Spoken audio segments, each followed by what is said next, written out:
pessoal, sejam bem-vindos a mais uma aula de Aikido, essa arte belíssima que nós praticamos e que eu espero que vocês tomem gosto, que você também venha se juntar à nossa família.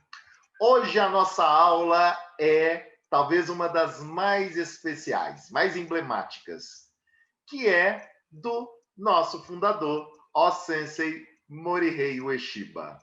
Então, é uma aula dedicada para falar dessa pessoa, do grande criador dessa arte belíssima, dessa arte que é a nossa referência de vida, que é o Aikido. Então, é interessante entendermos um pouco da história, de algumas passagens, até para fazer sentido, porque quando você tem contato com a história de quem criou aquela arte, parece que a gente ainda fica mais próximo. A identificação é maior. Então, vamos lá, eu convido a vocês para fazer essa breve viagem, não dá para aprofundar muito, mas só para a gente ter uma noção de quem foi essa pessoa iluminada que estava inspirada dentro da sua realidade, da sua vida, nos presentear. Isso foi um presente que ele deu ao mundo. Então, vamos nas nossos tradicionais slides. Hoje, então, é a aula 9 de 12 aulas. Breve história de O-Sensei Morihei Ueshiba. Então, vocês estão vendo a foto dele e é interessante porque nós temos muitos registros, por mais que sejam registros antigos, mas é interessante que a maioria, boa parte desses registros, ele está bem, ele está iluminado, parece que tem uma luz em cima dele, muito bem-humorado. Então, isso reflete na própria arte, no próprio Aikido. Então, vamos falar um pouco, vamos entender aí essa história, como é que funciona. Ele nasceu em 1883, no dia 14 de dezembro de 1883, e fez a sua partida em 1969, no dia 23 de abril. Ele foi um mestre do Aikido, de artes marciais do Japão, e que fundou o Aikido, que a literatura toda coloca como a arte da paz. Ele foi considerado um dos melhores mestres de toda a história das artes marciais, não só japonesa, quanto mundial. Ele realmente é uma grande referência quando fala-se de artes marciais, quando pega-se exemplos de grandes mestres, ele está lá no topo dessa lista. Ele nasceu em Tanabe, que é Wakayama, é uma província de Wakayama, no dia, como eu falei, no dia 14 de dezembro. Ele era um filho de um próspero fazendeiro, quer dizer, ele não era só um proprietário de terras, ele não era só um empresário, mas também ele tinha aí a sua veia ligada às questões políticas. Ele era um importante conselheiro municipal. E é interessante, Morihei, ele é filho único, quer dizer, homem único, mas com 4 irmãos, 4 irmãs, mas ele, único filho homem. Então, isso aí são detalhes que a gente vai se somando à história dele e vai até compreendendo o porquê que ele era o que era, como ele chegou, como ele fez o que teve que fazer. Vamos entender com a sua formação. Só para vocês terem uma ideia, com 17 anos, ele teve o seu primeiro contato com a Escola das Artes Marciais, que chama Tenjin Shinyo Ryo Jiu-Jitsu. Em 1901, terminando seus estudos secundários, ele abriu uma papelaria em Almacen, em Tóquio. Mas ele adoeceu e o negócio não prosperou. E aí, gente, tem uma certa, assim, pegando aí um pouco os registros históricos, você tem dois tipos. Você tem desde que ele teve um negócio, que ele montou, ele recebeu uma certa ajuda do seu tio, que morava em Tóquio. O tio dele também tinha uma papelaria, E aí é interessante, ele começou a fazer venda de porta em porta, porque naquela época isso era muito comum. Ele começou a vender de porta em porta, ele pegava os seus produtos, comprava os seus produtos do seu tio, fazia isso e chegou um tempo que ele resolveu montar um negócio. E aí a literatura, às vezes, ela é contraditória. Uns falam que ele fracassou, que quebrou o negócio, e tem outros que falam que não, ele simplesmente desistiu. Inclusive, esse foi o único emprego dele. A literatura também aponta isso. É o único negócio, o único emprego que ele teve efetivamente nessa história toda. Em 1903, ele casou e ele se alistou também no exército imperial. Teve a guerra russo-japonesa e é uma outra passagem interessante que a gente gosta sempre de contar. Ele, em princípio, ele foi negado o pedido dele de integração no exército. Por quê? Por causa do tamanho dele. Era mais ou menos assim, exigia-se 1,64 m, 1,65 m para entrar, e ele tinha 1 centímetro do exigido, menor. O que ele começou a fazer? Fazer muito exercício, aquela coisa de pedras para tentar alongar, para ver se ele crescia 1 centímetro. Olha, de tanto que ele insistiu, ele não conseguiu.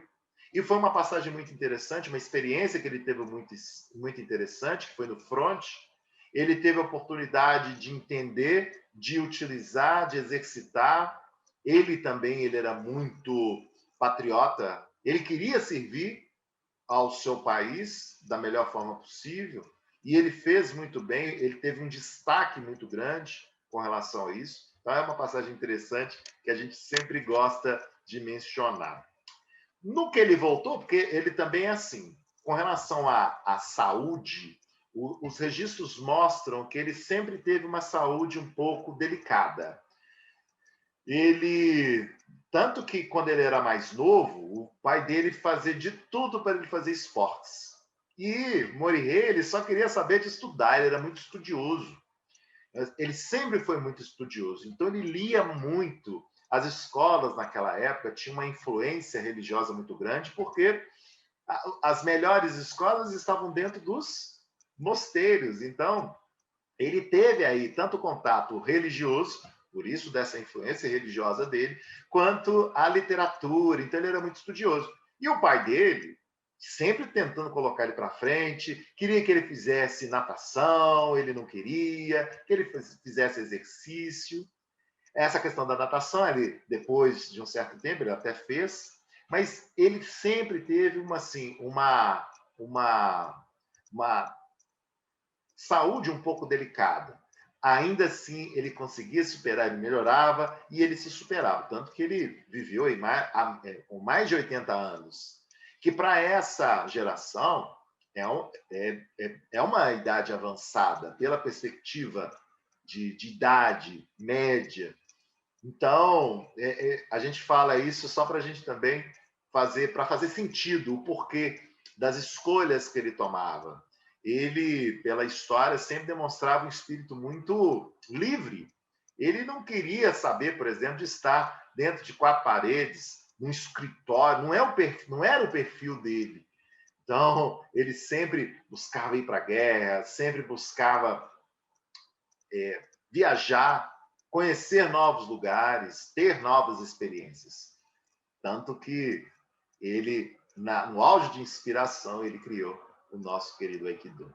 Também estudou com Nakai Masakatsu, com quem aprendeu os princípios de Yagyu. Yagyu é uma outra arte marcial. Ele recebeu um título de instrutor de artes marciais, e aí foi possível que ele tivesse aí primeiro dojo, que foi em 1908, a sua primeira academia.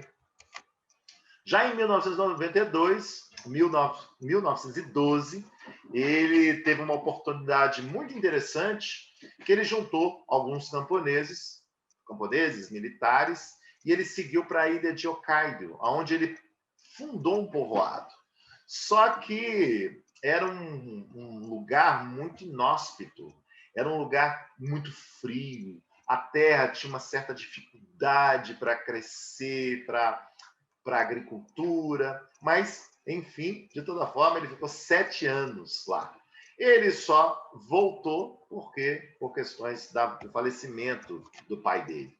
Então, em 1915, ele encontrou efetivamente com Takeda e que permitiu que ele se tornasse discípulo de Takeda. É aonde ele desenvolveu aí a esgrima, quer dizer, a arte da espada. Em 1920, com a morte do pai, ele regressou para Tanabe. Logo depois, em Ayabe, ele conheceu uma grande referência também, uma referência religiosa, que é Onizaburo Deguchi, que é o fundador da Aomoto. A Aomoto é uma religião japonesa, ela tem aí as suas raízes no shintoísmo, e aí foi interessante, porque ele acabou encontrando consolo nos ensinamentos da meditação, então ele trouxe essa referência da meditação para o Aikido. Ele decidiu fixar residência e instalar uma escola em sua casa, onde ensinou Daitori Aikido Jiu-Jitsu. Em 1924, ele acompanhou Deguchi para uma expedição para a Mongólia, só que lá teve aí uma situação meio complicada. Eles acabaram presos e eles ficaram 5 meses presos nesse contexto. Claro, o consulado japonês entrou nas negociações e aí ele voltou para Ayabe. Ele ficou envolvido, ele se dedicou completamente à meditação e aos estudos do Budô. Ele ficou 8 anos nas montanhas de Ayabe, e aí isso foi decisivo para esse amadurecimento, essa busca espiritual dele. Ele estudou filosofia shintoísta, ele acabou dominando aí conceitos do Kototama, que é similar aos mantras.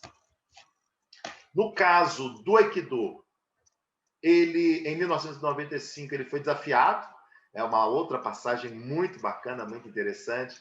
Ele foi desafiado por um oficial armado com sabre. Ele, além de estar desarmado, ele conseguia, ele muito ágil, ele se esquivava desse oficial. O oficial ficou exausto e aí acabou desistindo dos ataques, porque não conseguia encontrar Morihei na frente. Ao retornar para sua cabana, ele experimentou o que os japoneses chamam de sumikiri. Eu já tinha falado sobre o sumikiri em outra aula, que é essa ideia da fluidez, de movimento sem movimento, é a claridade da mente e do corpo. É um atingimento de um equilíbrio tal que é extremamente complexo de se atingir, e ele atingia. Logo, sua técnica de caráter defensivo, ele chegou ao conhecimento de altas autoridades militares, policiais de Tóquio. Ele, com isso, em 1927, ele mudou efetivamente para Tóquio e começou a prestar serviços para a Casa Imperial. Ele começou a ensinar, mas até então, o Aikibudo. Quer dizer, é um antecessor do Aikido. Ele teve tanto êxito que ele acabou instalando um dojo em Tóquio, e aí outros foram surgindo no Japão a partir dos seus alunos. Então a coisa começou a crescer nessa época. Só que com o início da Segunda Guerra, vários dos alunos eles tiveram que servir a guerra. E aí fez com que ele se retirasse para terras ao redor de Iwama, no norte de Tóquio. Ele para se dedicar ao máximo ainda à arte marcial. Ele, nessa época, ele efetivamente passou a chamar Aikido em vez de Aikibudo, que é uma arte que é até então no conceito, uma arte natural, marcial, de natureza mais defensiva e com técnicas que buscavam a neutralização dos ataques dos adversários. Por meio desses movimentos que nós falamos, que são fluidos, rotativos, que tinha muita esquiva, que tinha projeção de corpos. Só que com o fim da guerra, o que aconteceu? Os americanos proibiram. Não podia se treinar arte marcial. Então a arte as artes, de uma forma em geral, elas estavam proibidas por causa dessa ocupação americana. Mas quando foi em 1948, quer dizer, pós-guerra, o governo japonês permitiu o ensino do Aikido como uma arte marcial que estava dedicada a quê? À promoção da justiça e da paz. O Aikido já estava aí se consolidando como uma arte descolada, diferenciada das demais. E a fama de O-sensei, de Morihei Ueshiba, começou aí a se estralar por todo o país. Em 1955, aí foi reconhecido oficialmente. Em 1960, ele faz a sua primeira apresentação em público. Ele demonstra o Aikido. E aí, em 61, sua arte começou a se espalhar por todo o país e também por outros países. Depois que ele veio a falecer, o seu filho, Shomaru, ele sucedeu, então ele assumiu, passou a ser o Doshu do Aikido. Ele reuniu aí vários ensinamentos e publicou O Espírito do Aikido, que também é uma obra de arte, uma grande referência teórica para o Aikido. Ele faleceu em Iwayama, no Japão, no dia 26 de abril de 1969.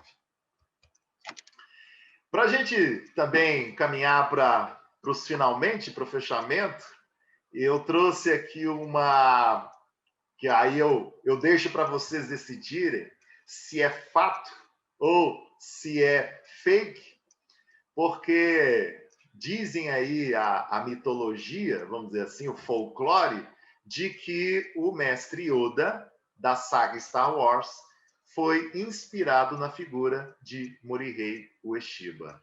Se vocês forem pegar e observar até as questões físicas, realmente lembra bastante. Mas eu não posso afirmar nada, isso vai ficar no imaginário. Fica no meu imaginário, porque eu adoro imaginar que isso seja real. E aí você decide se isso é fato ou é fake, porque ninguém confirma essa história. A vida de estudo de O-sensei te inspirou? Se te inspirou, então pratique o Aikido. Vamos ver aqui um pouco uma passagem, um filme rápido. São filmes antigos, quer dizer, um compilado. Então, está em preto e branco, a qualidade também está muito aquém, mas pelo menos assim, a gente tem uma referência, entende quem que é essa figura ilustre que tanto nós orgulhamos de ter como nosso fundador. Então, Morihei Ueshiba, com um aluno, ele está fazendo técnicas que nós chamamos de Suari-waza. Suari-waza são técnicas de joelhos, então tanto o Tori quanto o que fica de joelhos. Essa é uma técnica muito interessante, porque trabalha a musculatura dos quadris, da cintura. Aí já em Tachiwaza, quer dizer, os dois em pés. Percebam aí, olha, essa é uma passagem interessante, é o que a gente chama de ataque múltiplo. São vários atacantes em vários momentos. Ele está aí traduzindo para o português. Ele está falando que espiritualmente todas as pessoas elas não estão de fora, elas fazem parte de uma mesma família e a ideia é combater a violência, a luta. Isso não é luta, isso é uma prática de purificação. Purificação do nosso corpo, da nossa mente e do nosso espírito. Purificar o espírito, que é o grande desafio. O Aikido é uma ótima opção para você que também está buscando esse desenvolvimento. Ele agora com o Jo, quer dizer, a figura do bastão. Então, às vezes é até difícil, é um bastão de madeira, é o que nós praticamos, que é o Jo. Vocês podem perceber que ele está sempre jovial, sempre alegre. Parece fácil, parece simples, mas só quem pratica sabe. Olha lá, não há luta, não há resistência, às vezes quase não encosta. Só mesmo projeção de técnica.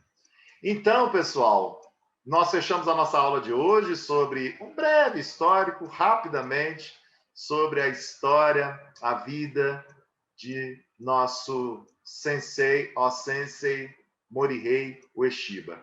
Eu espero que também possa inspirar você na sua caminhada e na sua busca. Um forte abraço e até a nossa próxima aula.